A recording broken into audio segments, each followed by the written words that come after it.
E um dos trabalhos que marcou minha vida, que eu fiz recentemente, eu já tinha, né, foi 2009, se eu não me engano, foi a reserva extrativista do Médio Juruá. Esse foi um trabalho que, em termos financeiros, realmente, praticamente eu paguei para trabalhar, mas, desculpa, professor, eu sou muito franca, Mas tem que né? ser, ótimo. Mas, em termos pessoais, foi um dos melhores trabalhos que eu já fiz na minha vida. Como que Com foi? a, foi na reserva, reserva extrativista do Médio Juruá. Era um trabalho muito difícil, é um lugar muito difícil de chegar, Hum, mas eu coordenei o plano de manejo da reserva. E à época, também foi dinheiro vindo da Embaixada da Noruega. 2009, já estava atuando como consultora da Eletronorte, porque em 2000, em 99, 98, eu conheci um técnico da Eletronorte, da área de meio ambiente, que ele estava coordenando um plano de manejo lá da Reserva Biológica de Balbina, porque Balbina, a Rebio de Uatumã, para compensar os impactos de Balbina, da OHE de Balbina, eles criaram a Reserva Biológica de Uatumã e a terra indígena Waimiri-Atuari. Então, Balbina, o HE Balbina é um empreendimento muito ruim, é um empreendimento péssimo, não produz praticamente nada, mas se teve uma coisa maravilhosa do empreendimento, ele aplicou recurso para homologação de, acho que são quase 2 milhões de hectares da terra indígena Waimiri-Atuari, e o programa indígena associado ganhou prêmio, inclusive, da ONU, né? Eram duas etnias que estavam indo para a extinção, e em 2004, eu estava na Eletronorte, nós comemoramos o milésimo indígena, né? Porque o programa indígena, ele resgatou a cultura daquela nação, daquelas duas nações que então são duas terras indígenas, duas etnias que formou um bloco de quase 2 milhões de hectares e é ligado à Reserva Biológica de Atumã. Então, junto forma uma esmeralda verde de floresta intacta, preservadíssima, de 3 milhões de hectares. Então, esse foi o benefício de Balbina, né? E de fato, projetos exitosos.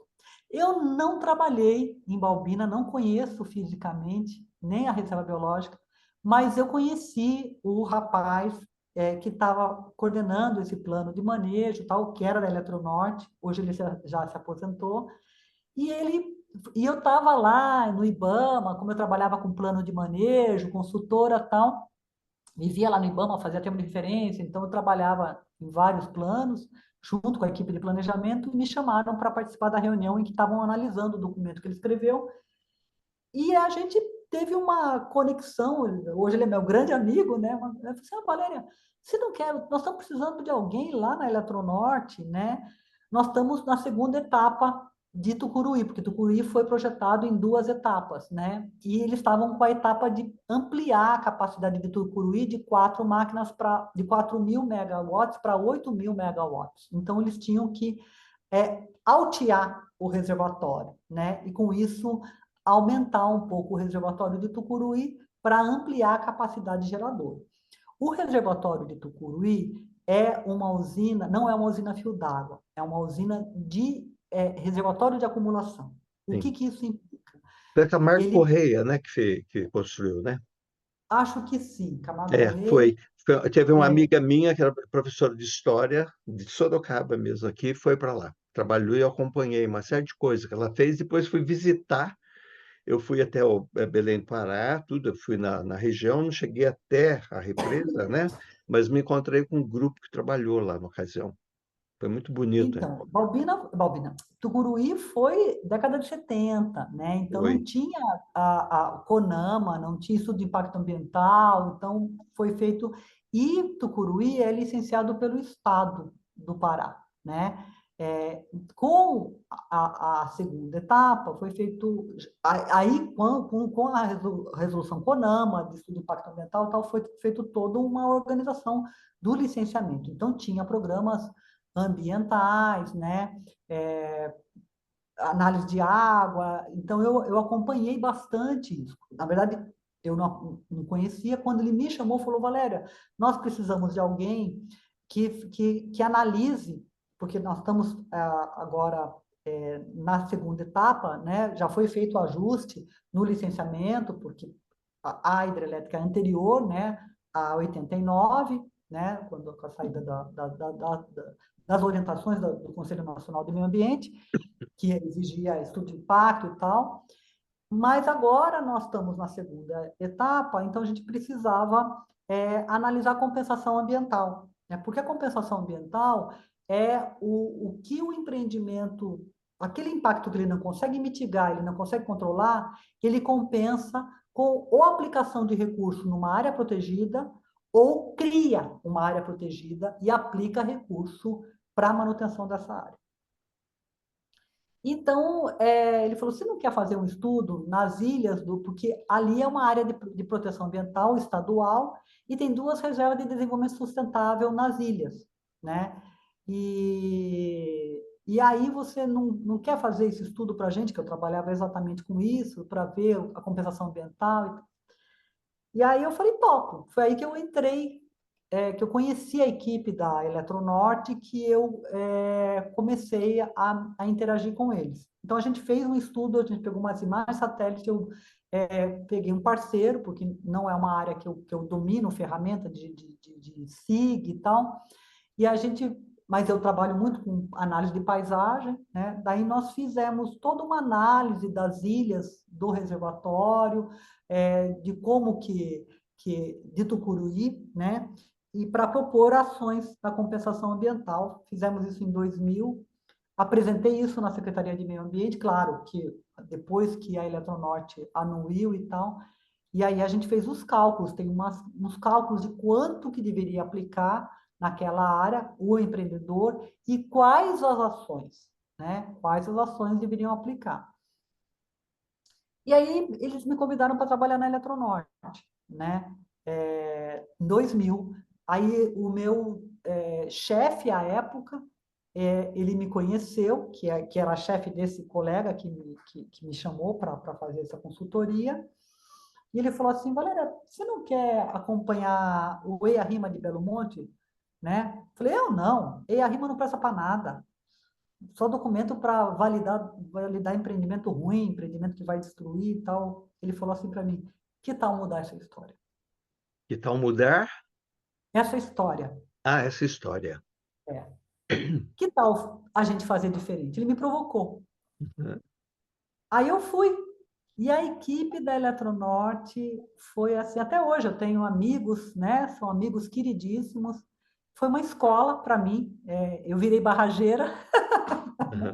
E eram técnicos extremamente sérios, tecnicamente qualificadíssimos, né? Equipe que foi quem começou o meio ambiente dentro das hidrelétricas na Amazônia, né? Então, eles queriam fazer o certo. Eles queriam, não, eles faziam o certo, né? E aí eu trabalhei 7 anos como funcionária da Eletronorte. Foi aí que veio a oportunidade de eu ser professora substituta entre 2003 e 2005 na UNB. Assim, daí ele comentou, falou assim, ó,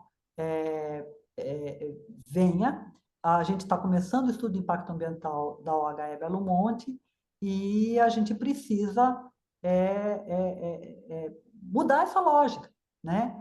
Então, a gente, assim, não cabe a gente, enquanto técnico, decidir, mas cabe a gente apresentar evidências e melhores insumos para que o poder público, dentro das suas ferramentas, decidam o que for melhor para o país, né?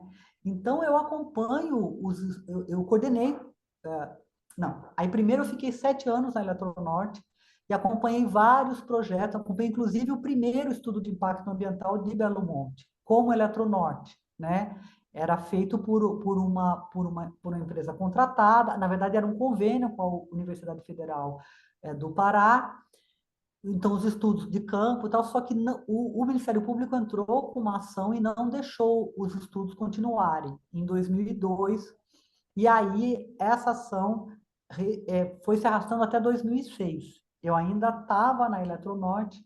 Aí, em 2007, veio uma orientação de fazer concurso público, né? Para que os terceirizados fossem, porque a Eletronorte estava toda numa linha de ser privatizada. Depois entrou o PT, e o PT tem uma outra linha, que é de inchar a máquina, né, estatal e tal. Então, no bom e no mau sentido, para o bem e para o mal, né? Então, eles abriram concurso público, só que eu não pude fazer porque eu não sou bióloga. Eles colocaram uma exigência que tinha que ter formação em ciências biológicas. Eles não colocaram e áreas afins. Se eles tivessem colocado, é claro que eu teria feito, né? Então, eu não fiz o concurso público, passaram várias pessoas, e aí eu fui demitida. Em 2008, eu saí da Eletronorte, fui demitida, porque era essa a política, né? Dos terceirizados saírem e os concursados, claro, né, formar a equipe de base da técnica para tocar os trabalhos. E aí aí estava exatamente em 2007, começou o segundo estudo de impacto ambiental.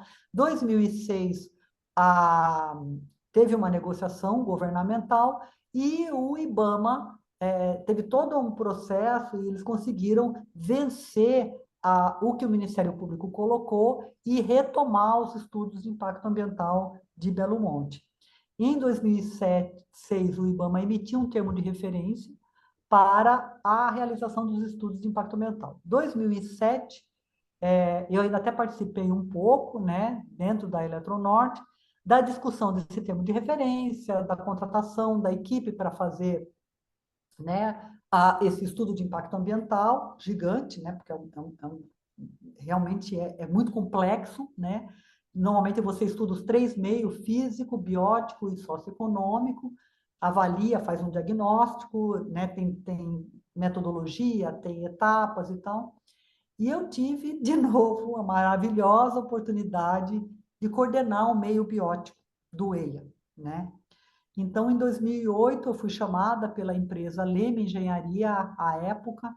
Tinha sido feito um consórcio de 2 empresas, a SENEC, que é a Comissão de Engenheiros, SENEC, Comissão Nacional de Engenheiros e Consultores, que agora hoje é outra empresa chamada Worley Parsons, mas era a SENEC com a Leme Engenharia, que também tem outro nome, a Tractibel, e as duas formaram um consórcio para coordenar, elaborar e organizar os estudos de impacto ambiental. Para a Leme Engenharia, foi o meio físico-biótico, para o SENEC, o meio socioeconômico. E aí eu fui chamada pela Leme Engenharia, pelo coordenador geral do EARIMA, para ser uma das coordenadoras do meio biótico. E aí eu dividi bola com o professor Kleber Alho, que foi com quem eu trabalhei no WWF. O professor Kleber Alho é um dos baluartes de manejo de fauna silvestre no Brasil, tem várias publicações, é uma pessoa que eu me espelho muito, tenho um respeito imenso. Então, essas oportunidades de conviver, de aprender com essas pessoas, isso é o que traz, né? Uma coisa maravilhosa, que é o que... E a gente vai aproveitando, né? Vai aproveitando e vai bebendo dessas fontes maravilhosas. Então, eu fui, né? Fiquei... e estou até hoje. Então, de 2000... Aí que eu criei minha empresa, 2008, porque eu tinha que ser uma PJ. A época que eu prestava consultoria para o Banco Mundial, eu prestava como retainer, como autônoma, então era diferente. E trabalhei na Eletronorte, né, contratada e tal, com carteira assinada, enfim. Então, eu tinha que ser pessoa jurídica para começar a prestar consultoria. Então, abri a empresa Coatipuru em maio de 2008, e coordenei a parte do meio biótico do EIA-RIMA entre 2008 até 2010, quando saiu a licença prévia, aí foi feita a concessão e a Norte Energia, que é uma sociedade de propósito específico, ela tem 49,98% de estatal e 50,02% de privada, né? Então, ela é uma empresa mista, só que o 0,2% ela é privada. Então, e ela é uma PPP, uma parceria público-privada, e é uma sociedade de propósito específico. Então, ela foi criada para operar Belo Monte. Não foi ela que construiu o empreendimento. Ela opera Belo Monte. Então, ela é a dona, a Norte Energia S.A., ela é dona de Belo Monte. E daí, em 2010, com a criação da Norte Energia, com o vencimento da sociedade do leilão, eu coordenei também o desenvolvimento do PBA, que é o Projeto Básico Ambiental, que quando você tem o EIA, você tem uma carta de intenções. O que eu vou monitorar, o que eu vou fazer e tal. Quando sai a LP, para sair a licença de a licença prévia, para sair a licença de instalação, você tem que apresentar um projeto básico ambiental. O que você vai fazer para mitigar, compensar e controlar os impactos? Então, você tem projeto, desde projeto de controle ambiental da obra, de controle dos efluentes, da maquinária e tal, até o projeto de monitoramento da pesca, para ver o que os pescadores estão pescando, antes, depois da implantação do reservatório e como que está sendo agora a dinâmica, não só socioeconômica, quanto a dinâmica das comunidades de peixes, né? Quais os impactos que acontecem, né? Porque são impactos grandes. E Belo Monte é uma usina a fio d'água. Belo Monte é uma condição completamente sui generis na Amazônia. O que é uma usina a fio d'água? Ela não tem reservatório de acumulação. O Como reservatório Tucuruí, que nem Tucuruí, ela é diferente. Tucuruí, ele entra no Sistema Interligado Nacional e ele tem uma grande caixa d'água. E a beleza é, aqui no Sudeste está faltando, ele joga água e ele depressiona e tal. Então, ele foi projetado dessa forma. Isso tem também problemas ambientais. Não é tudo bastante. lindo e maravilhoso. É.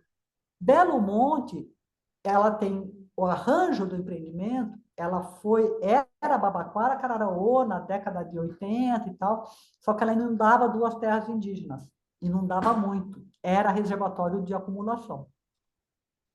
Então, agora, de reservação, né, e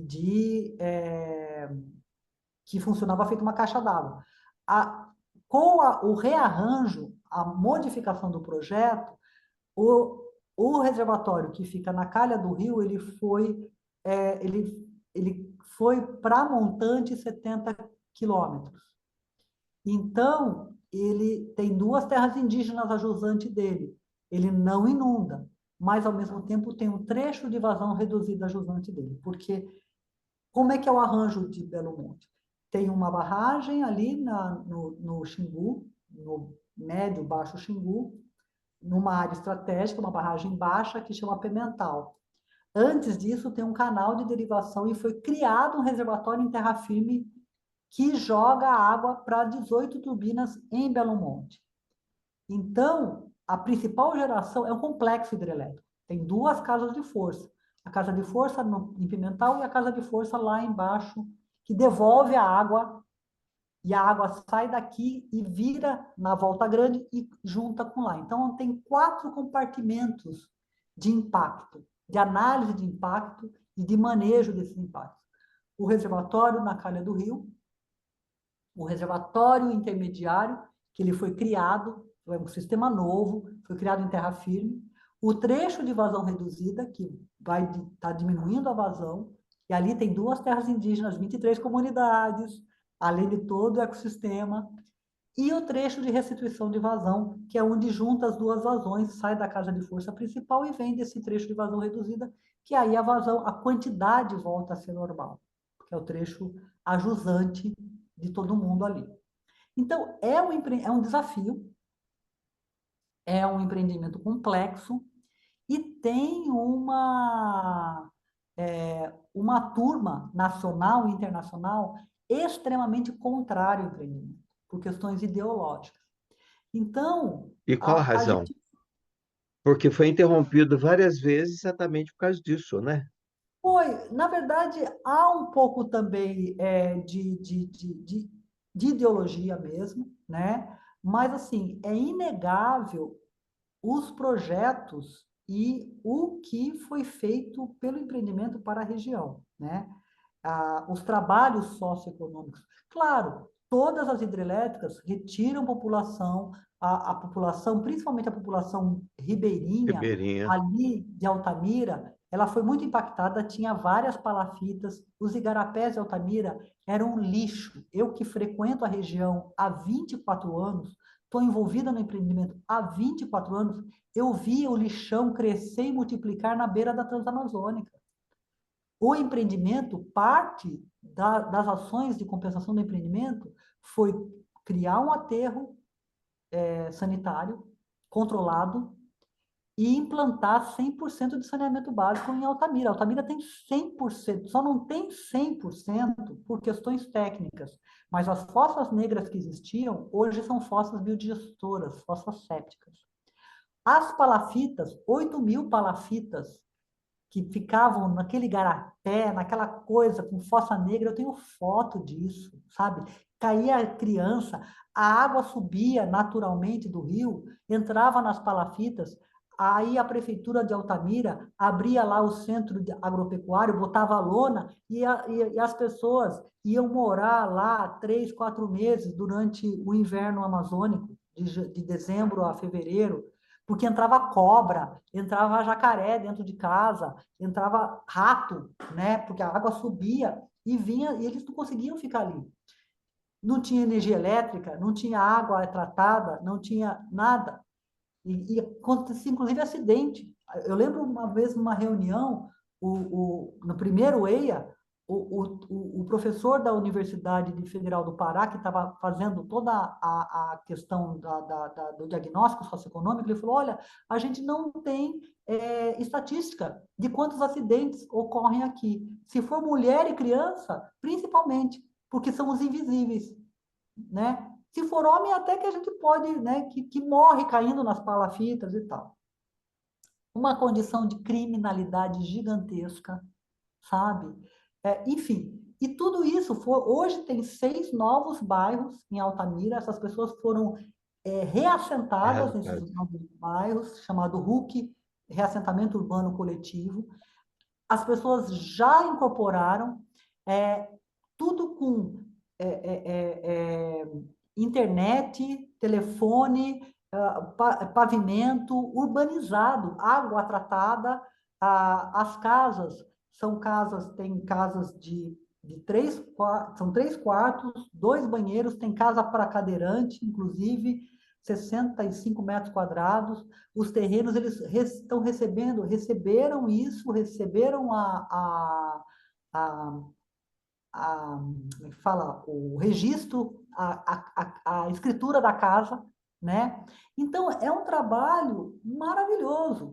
Tem um trabalho de acompanhamento social, tem feira, eles fazem trabalho, tem o futebol social, tem alternativas econômicas, apoio a alternativas econômicas, enfim. Então, foram montados vários equipamentos sociais, esses igarapés viraram um parque, já está tudo urbanizado, eles foram desinfetados, a Norte Energia plantou árvore, tem uma pista de caminhada ali, sabe? A Altamira não fede, antigamente a gente andava, tinha urubu, cheio de lixo ali. Não, a cidade está limpa. Enfim, então tudo isso foi repassado, foi construído um hospital regional que faz até microcirurgia neurológica. Acho que tem umas 40 e tantas UBSs que foram construídas, não só em Altamira, são 5 municípios afetados diretamente, Vitória do Xingu, Altamira, Brasil, enfim, eu sou meio suspeita para falar, porque eu vi tudo isso fazendo, né? E a gente vê que ainda tem gente contrária, falando mal, o que sai na mídia é só coisa ruim, inclusive internacional, tem uma ONG muito importante, que sempre bate, chamada, estou tentando lembrar, não sei o que, River, né? Enfim, James Cameron era contra, bom, enfim, Avatar, né? Belo Monte está aí. É uma realidade. Os estudos, eles indicavam os impactos, ninguém enganou nada, nem dourou a pílula, mas existe ainda uma preocupação com relação ao trecho de vazão reduzida, né? Porque ali tem 2 terras indígenas, tem 23 comunidades de não indígenas, então foram previstos, estão sendo feitos vários trabalhos alternativos alternativos para manutenção daquelas populações ali, alternativas econômicas, enfim. Então, é realmente um empreendimento muito complexo, são muitos desafiadores os trabalhos, e aí eu fui empregada da Norte Energia de 2010, também com esse meu chefe, né? Ele saiu da Eletronorte e virou diretor da Norte Energia, né? Fui emprestado, né? Que me provocou, falou, que tal mudar a história, né, do EIA e a gente fazer bom trabalho e tal. E aí ele me convidou para ir trabalhar com ele como superintendente dos projetos do meio físico biótico. E eu já o conhecia há mais de 10 anos, daí eu falei, ó, você tem certeza? Porque você me conhece, o pacote vai completo, né? Aí ele falou, é isso que eu quero, né? Porque, assim, a gente tem uma linha de atividade muito forte, né? A gente procura trabalhar com muita correção, com muita lisura, né? Então, e muito baseado em questões técnicas, né? E aí a gente, claro, que dependendo da posição que você está, você também tem que ter uma postura diplomática, né? Uhum. E desenvoltura. Outro aprendizado, né, professor? Sim, sim.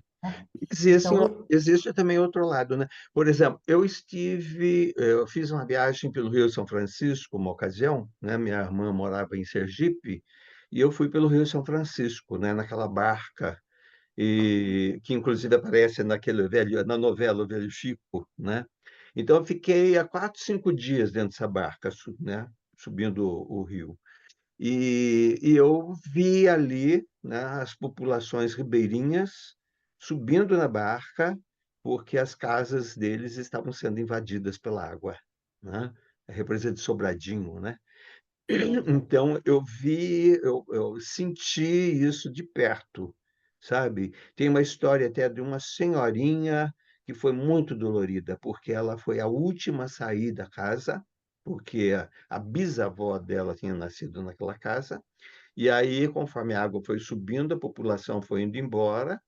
Aí os filhos dela, todos os parentes, falaram: vamos embora, vamos embora. Ela falou assim: não, aqui eu não saio. Só que, de repente, chegou um dia, né, que a água já entrou, né, dentro da casa, ela não tinha outra alternativa, porque não tinha mais nenhuma casa que ela pudesse ficar ali, e ela entrou daí. Exatamente naquele dia eu a vi, né, entrando na barca, e ela acabou, né, eu vi assim, ela encolhidinha, baixinha, encolhida num cantinho dentro da barca, que foi a hora que eu fui até lá conversar com ela. E aí ela começou a me contar essa história, né? Inclusive, ela estava subindo para uma cidade que ela não sabia nem onde era direito, não sabia onde os parentes estavam, sabe? Muito dolorido o sofrimento desse pessoal todo, né?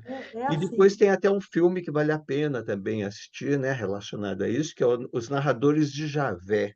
Ele vai também contar um pouco dessa história da já invasão da ouvi água falar. é lindo esse filme, assista. E quem estiver nos ouvindo também é uma sugestão. Narradores de Javé. É linda. É de É cortar o coração. dolorido, mas é muito bonito É. esse filme aí. Não, realmente, esses grandes empreendimentos de infraestrutura, eles impactam, como eu trabalho com meio biótico, né? Assim, a gente fica é de cortar o coração, porque a gente trabalha para conservação, né? Sim, E, ao mesmo tempo, mas você também tem que dosar, né? Avaliar muito bem, fazer muito exato. bem o diagnóstico, para nem pesar a mão e nem refrescar, né? É difícil, Sim, porque...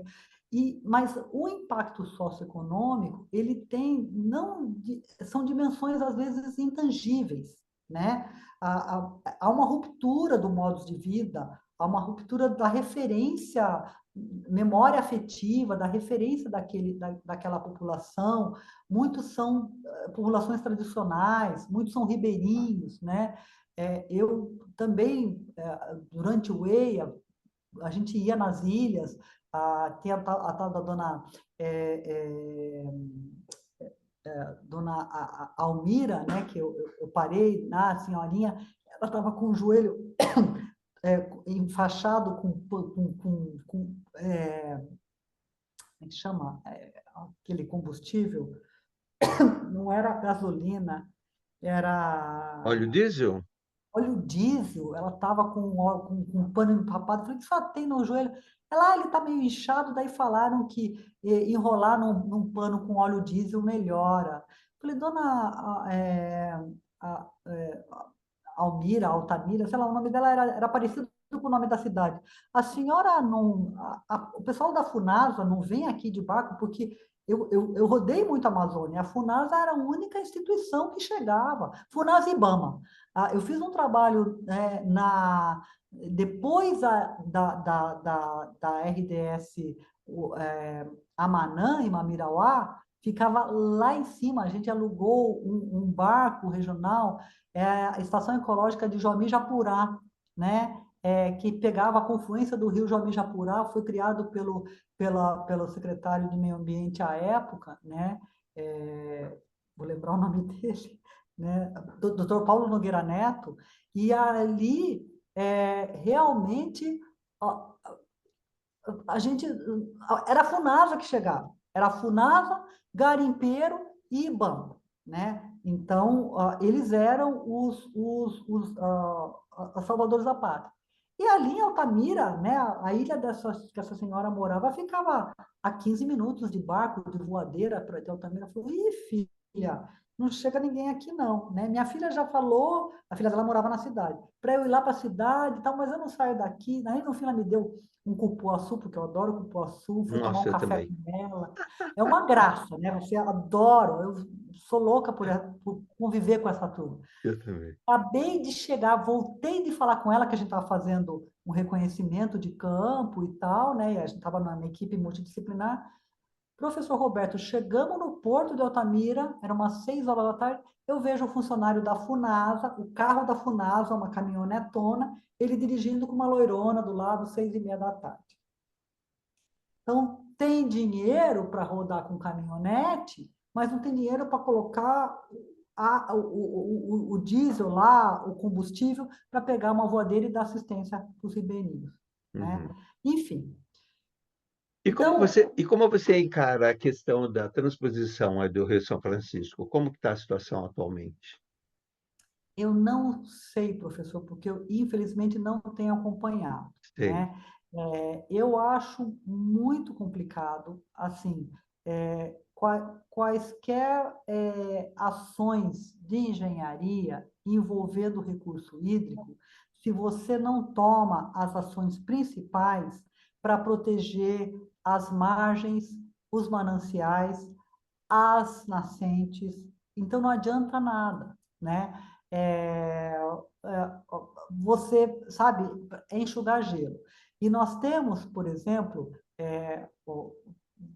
dentro desses reservatórios, dessas hidrelétricas e tal, é, você tem possibilidade de usar essa água, mas você tem que proteger os tributários e proteger principalmente a área de preservação permanente, que é aquela franja que fica no entorno dos reservatórios artificiais.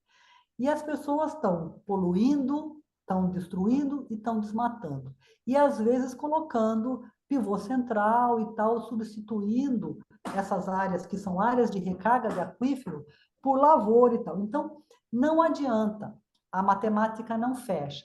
Então, vai chegar uma hora, você faz a transposição, mas se você não cuida dessa fonte renovável, das nascentes e da própria dinâmica, né, e manutenção desses ambientes, porque se não tem, vem lixivia, aumenta sedimento, aumenta a evaporação, e você não tem a contribuição e a manutenção desses recursos hídricos. Então, É, eu confesso que eu não sei se está funcionando. Há um tempo atrás eu vi que tinha problemas sérios em sim, alguns pontos do sistema, né? Não estava funcionando. Enfim, possivelmente mais um elefante branco, mais é, um desperdício de recurso e mais, sem tomar a politiqueiro, né? Sem tomar os cuidados necessários para a manutenção desses recursos hídricos, uhum. né? Então, Valéria, é tem isso. outra coisa que me preocupa muito, é a retirada do petróleo, né? No mundo inteiro, a forma como está sendo, né, milhões de barris todos os dias e o que se coloca lá dentro, água, né? Então, eu vejo assim, está ficando um buraco lá dentro, né? E esses maremotos, terremotos, tudo que está acontecendo tem muito a ver também com isso, né? E o Tem futuro muito está a aí, né? ver, porque é poluição, é queimada, é desmatamento, e ninguém fala mais, né? Teve o negócio da Não, camada de ozônio, mas as isso. mudanças climáticas estão aí, e É, tem os negacionistas. Por quê? Porque a indústria do petróleo, ela tem um apelo gigantesco, é, né? A indústria da guerra tem um apelo gigantesco.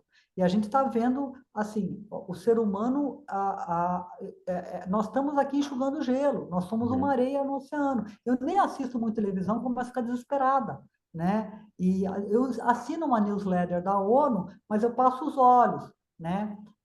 Para também não ficar muito alienada. Mas o que que a gente vê? As mudanças climáticas estão aí cada vez mais. Aí para falar, o estrago que a chuva fez. Não, colega, é o estrago que o homem possibilitou a chuva fazer. O que é, aconteceu no Rio Grande do Sul? exato. O Guaíba foi aterrado há 40 anos, tem sido aterrado o tempo todo, por exploração imobiliária. Eu conheço a região, eu coordenei o plano de manejo da ALPA do Delta do Jacuí, né? Numa consultoria também, quando é que foi isso? Acho que 2013, 14, não sei. Porque aí eu fiquei na Norte Energia de 2010 até 2013, né? Aí eu morava em Brasília e tinha uma equipe em Brasília e uma equipe em Altamira, que já estava começando as obras e tal. Teve uma orientação da Norte Energia para que toda a equipe de meio ambiente fosse para Altamira morar em Altamira. E meu marido já era aposentado, ele falou, não vou. Né? Vai você e tal, não quero impactar sua vida profissional, eu não tenho filhos, né? Aí chega uma hora na vida da gente que você tem que decidir. Na verdade, toda hora você tem que decidir, né? Tem, Mas aí você tem que pensar ou na tua carreira ou na tua vida pessoal, né? Então, qual que era a proposta da empresa? Eu ia, ficava em Altamira 40 dias, pegava um teco-teco de Altamira para Brasília, Baixada, né? Voltava de Baixada, 2, 3 dias, depois voltava para Altamira. Eu falei, eu não vou. Nossa, até a faxineira da Norte Energia falou: Dona Valéria, você tem que ir, você é Belo Monte, porque eu estava no empreendimento. 13 anos, coordenei o EIA, coordenei o projeto, coordenei isso. Era superintendente do físico biótico, era substituta, inclusive, do diretor socioambiental, né? Eu que representava ele. Então, eu tinha um cargo alto na empresa, né? Não, ele tinha um aparato técnico, mas ele era mais institucional, né? Aí eu falei, não, não vou, não vou, vou ficar. Daí eu fui demitida da Norte Energia, mas fui imediatamente contratada como consultora. E lá estou até hoje, né? Uhum. Então, isso, para mim, é uma relação de confiança gigantesca. Eu trabalho em casa, né? Eu tenho uma certa carga horária. E aí, o que que eu faço? Eu acompanho todo o desenvolvimento do atendimento das condicionantes do licenciamento e também do desenvolvimento dos projetos, né? e da resposta dos projetos para mitigar, compensar e controlar os impactos. Então, isso desde a construção, agora já está na etapa de operação, a plena carga, todas as turbinas estão funcionando, o hidrograma do TVR está sendo implantado, e aí esse é o desafio, é a gente verificar se o hidrograma proposto no EIA, ele é sustentável. Nesse meio tempo, depois que eu saí em 2013, eu retomei as minhas consultorias, né? Tanto é que eu não fechei minha empresa. Meu chefe falou, não fecha a empresa, porque, primeiro, que eu tinha compromissos anteriores, além de Belo Monte, eu tinha outras consultorias. Então, ele falou para mim, você pode terminar essas consultorias, né? E desde que não atrapalhe, de segunda a sexta. Então, às vezes, eu estava com esse projeto do Guaíba, da APA, né? Antes de entrar na Norte Energia, antes de ser funcionária. E eu sabia bem separar. Obviamente, eu não prestava consultoria para as empresas que prestavam para a Norte Energia, né? Eu tinha outras empresas, mas era pouca coisa. Na verdade, eu já tinha esses trabalhos contratados, então eu terminei esses 2 trabalhos, e um deles foi lá na APA, Área de Proteção Ambiental do Guaíba. De novo, coordenando oficinas de planejamento, coordenando planejamento, e lá pelas tantas, numa das oficinas que a gente estava coordenando, veio um representante das imobiliárias, porque lá tem de tudo. Tem as marinas, tem áreas de alto poder executivo, como tipo na beira, né, da represa do rio Guaíba, do lago ali, da lagoa, tem muitas propriedades, como tem no lago do Paranoá, lá são bairros nobres, né? E eles estão ampliando cada vez mais, então tem uma questão imobiliária muito importante. Do outro lado da ponte, quando você passa na ponte, ali onde apareceu na televisão, né, é carroceiro, é gente de baixíssima renda, né, onde eles coletam lixo, levam para lá papelão na época, e eles são os excluídos. Que depois com essa enchente, eles estavam inclusive abrigados embaixo da ponte. Quando eu vi na televisão, eu falei, meu Deus, é a turma, estou tentando lembrar o nome do bairro lá, né? Sapucaia, coisa assim. E aí, então, e a gente reúne todos esses stakeholders na discussão, né? Os representantes dos catadores de lixo, os representantes ali tem vários clubes, né? Ali na Marina. Então, é gente com poder aquisitivo que tem seu iate, seu jet ski, final de semana e tal, e esses proprietários também desses condomínios. Mas pelas tantas veio um rapaz e falou assim, e a gente estava discutindo o zoneamento, e tudo com base no diagnóstico, né? O pessoal da Secretaria de Meio Ambiente, que essa é uma APA estadual, o pessoal da FURGS, da Fundação da Universidade do Rio Grande do Sul. Então, assim, normalmente 20, 30 pessoas sentam em conjunto, na mesma mesa, e vão discutindo esse planejamento participativo. E a gente estava na oficina de zoneamento, de propor zonas, né, para a APA. Então, dentro dessas zonas, tem as áreas que não devem mexer, que devem ter mais cuidado, tem áreas que já permitem um certo uso. Aí ele chegou no intervalo, no cafezinho, e falou, você tem que mudar o curso dessa conversa aí, porque esse zoneamento proposto não é nada interessante para a gente. Eu falei, oi? Né? Falei, olha, a gente não muda nada. Meu papel aqui como moderadora é facilitar as discussões e apresentar as questões técnicas que vêm do diagnóstico esclarecer. Então, vai lá com o teu pleito, lá com a Secretaria de Meio Ambiente, né? Que aqui, o que sair daqui, a gente vai fazer o nosso relatório, inclusive a gente tira foto, registra tudo, as tarjetas, tal. Então, coloca isso na plenária. Ah, ele ficou quietinho, sabe? Ficou mudo, né? Mas veio chavecar na minha orelha. Então, a gente convive com esse tipo de coisa. Há Sim. muito interesse. E aí chega na televisão, aconteceu um evento desse, chega na TV e fala assim, porque afetou, foi uma coisa horrorosa, né? Uma coisa.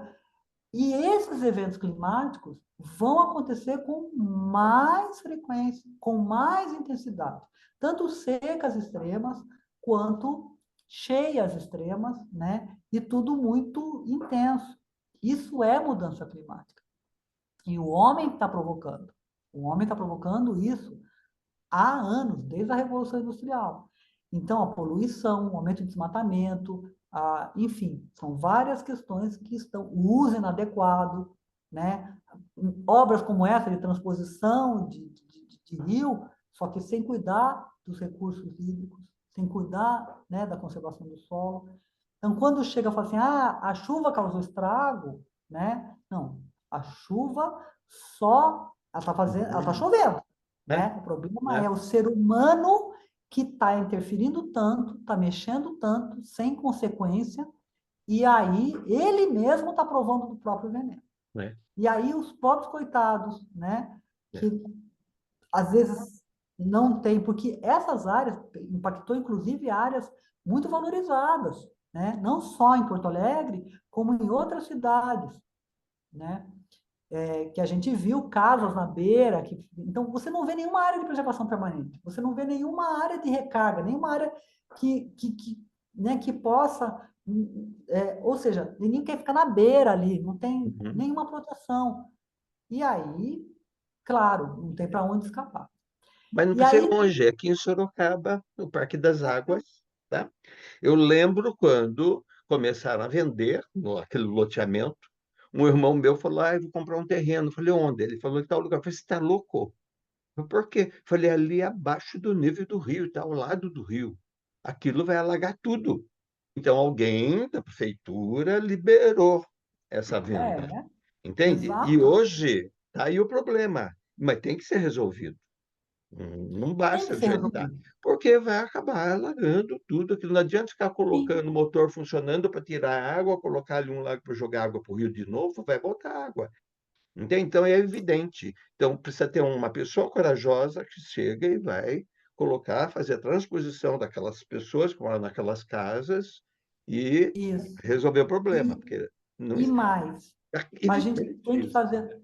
Não, professor, e além disso, a gente tem que fazer um trabalho de base com a população, É, porque a população esclarecida, ela ajuda a cobrar, né? Ela sim, não se submete a... Tem muito inocente útil, mas tem muitos, assim, tem todo também a história das construções irregulares e tal. Então, tem aquelas vítimas, mas tem sim, muita gente que se aproveita. E se tem uma aproveita. ausência do Estado, É, né? Tem uma ausência daquele que tem a governança e a obrigação de fazer. é, Então, é uma conjunção de problemas. sim, E a gente que trabalha com o meio ambiente, a gente vê constantemente ignorância da população, é, que achando que o meio ambiente é lá, né? Por exemplo, a história do combate à dengue. Não adianta, o fumacê é ineficaz. Por que a Secretaria da Saúde do município faz o fumacê? Para acalmar a população. Mas ele é ineficaz. Ele não, já foi comprovado, ele polui o meio ambiente, ele controla muito pouco o mosquito e ele acaba até envenenando a população. Mas aí a turma, não, está com fumacê, está controlando e tal. O controle é o foco. Esse é o controle. O controle do exato. mosquito é controlar o foco. E tem controles biológicos também, porque com o fumacê você mata os predadores naturais, né? Mata abelha, mata inseto importante. É, é. Então, enfim, mas é uma coisa de política, Hum, bom, é. Valéria, querida, tá uma delícia conversar com você. Você tem tanto conteúdo, quem está nos acompanhando está percebendo quanto conteúdo você tem. E você abraçou a sua profissão com uma paixão enorme, né? Vimos aqui você, em momentos, se emocionar, né? é, E chorar de verdade, né? É. Então, é incrível a maneira como você está dedicando a sua vida, né? Não é só se dedicou, dedica, continua dedicando, né? Mas você dedicou toda a sua vida até agora para isso, né? Quer dizer, melhorar a condição de vida do ser humano, né? Então, eu queria que você falasse alguma coisa agora para finalizar. O que você gostaria de falar que ainda você não falou? na verdade, professora, assim, eu amo o que eu faço. Eu não sei o que fazer, eu não sei fazer outra coisa. né? Por isso que eu me emociono, porque a minha vida é isso, né? É, é, E eu espero ter colaborado, espero estar colaborando, né? E, na verdade, a minha maior preocupação são as outras espécies, né? Claro que a gente é ser humano, a gente pensa e tal, tal, tal. Mas eu gostaria muito que o homem tivesse mais respeito pelas outras espécies, né? sim. Não fosse tão egocêntrico, né? Pensasse nas outras espécies. E essa é a base da biologia da conservação, por isso que me emociono, Ah, esse é porque um amor. a biologia da conservação, ela tem uma filosofia por trás disso. Não é, sabe? É, é você trabalhar. Então, eu lembro que eu dei aula de biologia da conservação para o UNB, e você tem duas linhas, né? Uma é você conservar pela essência, né? Pela importância intrínseca daquelas outras espécies, e você conservar pela necessidade, porque o homem depende, né? Então, para mim, esse é o primeiro, né? Esse é o primeiro. Porque a gente tem também uma linha de pensamento divina, né? Sim, De com respeito, certeza. É, nós estamos aqui para servir e para melhorar e para auxiliar e conviver, né? Então, a sim, partir do momento que eu me coloco como superior, como eu sou, primeiro eu, depois eu, terceiro eu perco toda essa conexão com o universo, né? Então, eu acho assim que é uma mistura de amor, mas também uma mistura de propósito de vida, sim, né? sim. Então, não sei fazer outra coisa. Aham, E aí, e amo o que eu faço. Assim, com tanto prazer, com tanto amor, para ver que se isso pode deixar alguma coisa, né, até para os colegas, para estimular, para que as pessoas trabalhem com coração, sim. com lisura, com seriedade. Então, é por isso que eu acho que. E a gente deve fazer isso. Independente se você vai catar lixo na rua, se você vai rastelar, você tem que colocar tudo aquilo que você faz. Por isso que eu sou tão grata também a vocês que abriram o mundo para mim, dando tanto conteúdo maravilhoso, conteúdo de qualidade, conteúdo que traz coisas que vira mantra na tua vida, que vira reflexão, né? Como aquele que tem na minha dissertação de mestrado, que é o poema, né, de Fernando Pessoa, para ser grande e ser inteiro, né? Nada Nada teu exagera exagera ou ou exclui. exclui. Ser toda em cada coisa. Põe quanto és no mínimo que No fazes. mínimo que fazes. Assim em cada lago, a Assim, lua cada toda lago, a lua brilha, toda brilha, porque alta porque a alta vive. vive. Porque É você é isso. isso. Você é isso. Desde que eu te conheci, você é assim inteira no que você faz, né? Você foi uma aluna brilhante, um ser humano brilhante, carinhosa, nunca se desligou de nós. Você sempre esteve presente de alguma maneira.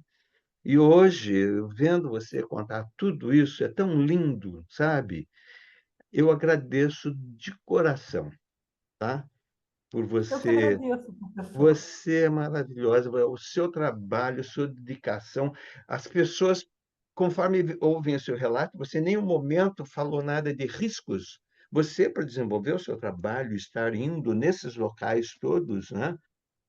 Quantos riscos você correu de saúde, né? E você está aí por inteiro, né? E continua ainda, não parou, não quer parar, porque você é necessária para nós, tá? Então, em nome de todos nós, tá? Todos seus colegas que a amam tanto, seus amigos, né? E nós, né? E também professores. O Marinho vai ficar muito contente, né? O Marinho vai ficar muito Ah, contente da sua fala. que legal. Matemática, quem deu aula para você também? Maria Professor José? Eunice, será? Helenice? A Deixa eu ver. Eleni, a Maria Acho que José, Maria José. mas Eu é não lembro. ou Biologia foi seu professor João. isso. Aí o Marins na parte de Física era Vera, não.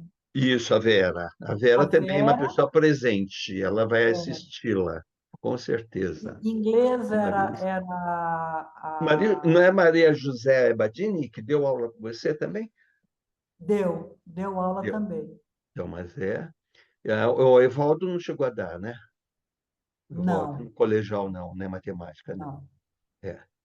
Então, mas olha, todos com certeza vão querer ouvi-la. E esse relato de vida, dedicação é maravilhoso, viu? Muito obrigado, obrigado Eu por que essa agradeço. confiança. Sinto muito orgulho de você, né? Mas Imagina. é muito, muito orgulho, viu? E, manda meu abraço lá também para o seu querido irmão, inesquecível, sabe? Seu pai e mãe também, inesquecíveis, estavam presentes conosco, né? E você acompanhou tudo, inclusive, né, toda a questão da construção da biblioteca, né, infantil, Espaço de leitura. espaço de leitura. A Sônia Reze vai também ficar muito feliz de ouvi-la Ai, a também, professora Sônia, que foi aquela queridíssima. que construiu a biblioteca, aquela escola maravilhosa, né? Quanto Foi importante foi a Escola Municipal de Primeiro e Segundo Grau durante Dr. Getúlio Vargas nas nossas vidas, né? maravilhosa. Foi para mim, foi meu início de vida e eu sou muito grata a todos vocês. Muito obrigada. Obrigado em nome deste país, porque você tem colaborado muito por este país, né? E quanta gente, né? E esses relatos seus, porque vai tornando para a gente mais claro aquilo que a gente ouve, é muita fake que existe hoje, né? Então a gente ouve uma série de coisas e de repente você mostra, não, não é bem por aí, né? Quer dizer, isso é muito importante. E você ajudou muito a mudar a história, né? Aquela Ah, proposta imagina, ali de mudar a história. Que tal, né, mudar essa história? Você conseguiu mudar. Deus abençoe não. você. Muito obrigado Amém. e até breve, se Deus quiser. Muito obrigada pela oportunidade. Obrigado. E vocês que nos estão acompanhando, né, a nossa gratidão e mais uma alma boa aqui, mais uma energia boa nessas nossas narrativas. Fiquem todos com Deus. Gratidão, Valéria.